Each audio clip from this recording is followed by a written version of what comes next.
नमस्कार दोस्तों, मैं मोहित सिंह और आप देख रहे हैं मेरा YouTube चैनल mohitsingh.in।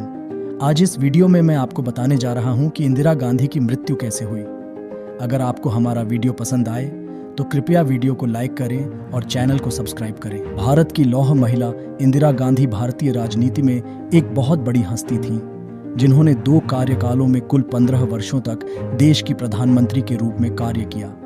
उनके जीवन और विरासत में विजय और त्रासदी के क्षण शामिल हैं और 31 अक्टूबर 1984 को उनकी मृत्यु भारत के इतिहास के सबसे काले अध्यायों में से एक है। 19 नवंबर 1917 को नेहरू गांधी परिवार में जन्मी इंदिरा प्रियदर्शनी गांधी का जीवन राजनीति में ही बीता। उनके पिता जवाहरलाल नेहरू भारतीय स्वतंत्रता आंदोलन में एक प्रमुख नेता थे और बाद में स्वतंत्र भारत के पहले प्रधानमंत्री बने।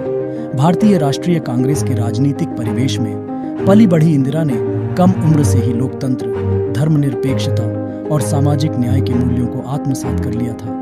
अपनी पारिवारिक पृष्ठभूमि के कारण सुर्खियों में आने के बावजूद इंदिरा गांधी को भारतीय राजनीति के पुरुष प्रधान क्षेत्र में अपना रास्ता खुद बनाना पड़ा। उन्होंने 1950 के दशक में अपने पिता की अनौपचारिक सहायक और राजनीतिक विश्वास पात्र के रूप में राजनीति में प्रवेश किया।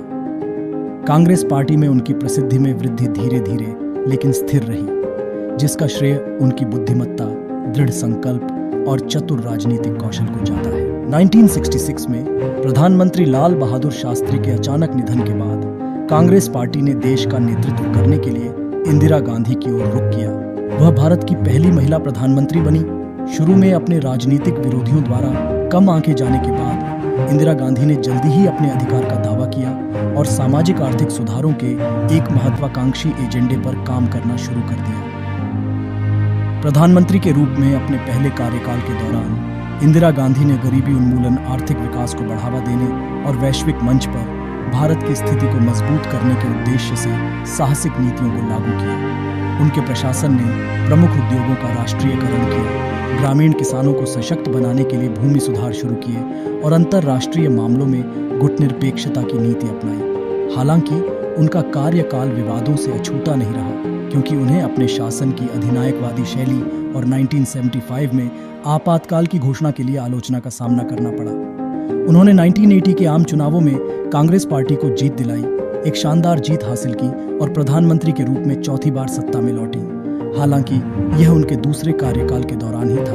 31 अक्टूबर 1984 की सुबह जब इंदिरा गांधी नई दिल्ली में 1 सफदरजंग रोड स्थित अपने आवास के बगीचे से गुजर रही थी, तो उनके 2 सिख अंगरक्षक सतवंत सिंह और बेअंत सिंह उनके पास आए। हिंसा की एक चौंकाने वाली घटना में उन्होंने अपनी सर्विस हथियारों से उन पर गोलियां चलाईं, जिससे वे गंभीर रूप से घायल हो गए। इंदिरा गांधी की हत्या ने पूरे भारत और दुनिया को झकझोर कर रख दिया। देश शोक की स्थिति में डूब गया और व्यापक अशांति फैल गई। उनकी मृत्यु की खबर ने सांप्रदायिक हिंसा की तत्काल आशंकाओं को जन्म दिया, खासकर सिख समुदाय के खिलाफ, क्योंकि उस वर्ष की शुरुआत में भारतीय सेना द्वारा किए गए ऑपरेशन ब्लू स्टार के बाद तनाव की पृष्ठभूमि थी। जून 1984 में शुरू किया गया ऑपरेशन ब्लू स्टार एक सैन्य अभियान था, जिसका उद्देश्य सिख आतंकवादियों को बाहर निकालना था, जिन्होंने अमृतसर में स्वर्ण मंदिर परिसर के अंदर खुद को मजबूत कर लिया था, जो सबसे पवित्र सिख तीर्थ स्थलों में से एक है।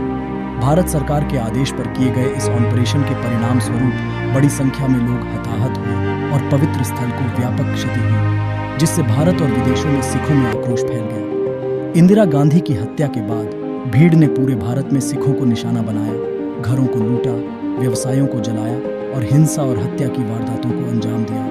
दिल्ली, कानपुर और बोकारो जैसे शहरों में कई दिनों तक चले सिख विरोधी दंगों ने हजारों निर्दोष सिखों की जान ले ली और अनगिनत अन्य लोगों को विस्थापित और सदमे में डाल दिया।